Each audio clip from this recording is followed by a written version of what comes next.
આમ તો આપણી હિન્દુ સંસ્કૃતિ પ્રમાણે જોવા જઈએ તો લાંબામાં લાંબો કોઈ તહેવાર હોય તો એ છે નવરાત્રિ, કે જ્યાં દિવસ સુધી ચાલે. અને નવરાત્રિ આવે એટલે આપણે અંદરથી આનંદ થાય.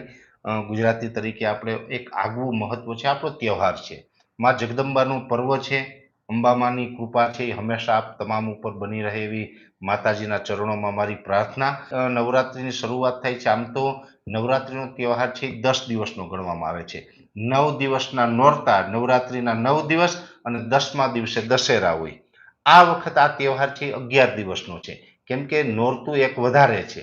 એક નોરતું વધારે છે એટલે આપણે 10 દિવસના નોરતા અને 11મા દિવસે દશેરા, એટલે ટોટલ 11 દિવસનો આ પર્વ છે. આ પર્વ ઉપર પણ ઘણી જગ્યાએ વરસાદ પડવાની સંભાવનાઓ છે. પણ દરેક મિત્રોને મારી એક વિનંતી છે કે માતાજીનો પર્વ છે, માતાજીની આરાધના કરો.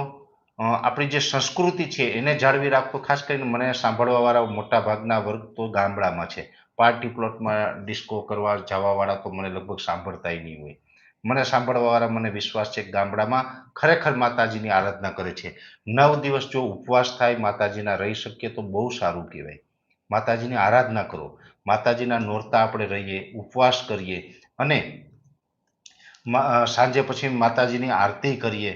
માતાજીનો આરતી છે પૂરા પરિવાર સાથે સામૂહિક કરીએ અને ગરબા ગાઈએ. આ ખરેખર સાચી નવરાત્રિ છે ને આ રીતે પર્વ ઉજવવાનો હોય. પણ અત્યારે થોડુંક એવું કલ્ચર ચાલી રહ્યું છે કે માતાજીની જે આરાધના છે ને એ ભૂલાઈ ગઈ છે. મોટા મોટા પાર્ટી પ્લોટમાં ડિસ્કો કરવાનું ને એવું બધું અત્યારે ચલણ ચાલ્યું છે. એ મારી દ્રષ્ટિએ તો યોગ્ય નથી. ભલે કોઈને ગમતું હોય તો મારું કોઈ એમાં ટીકા પણ નથી, પણ મારું એવું માનવું છે કે એના કરતાં આપણે માતાજીની આરતી કરીએ ને એ જ બધા કરતાં બેસ્ટ છે.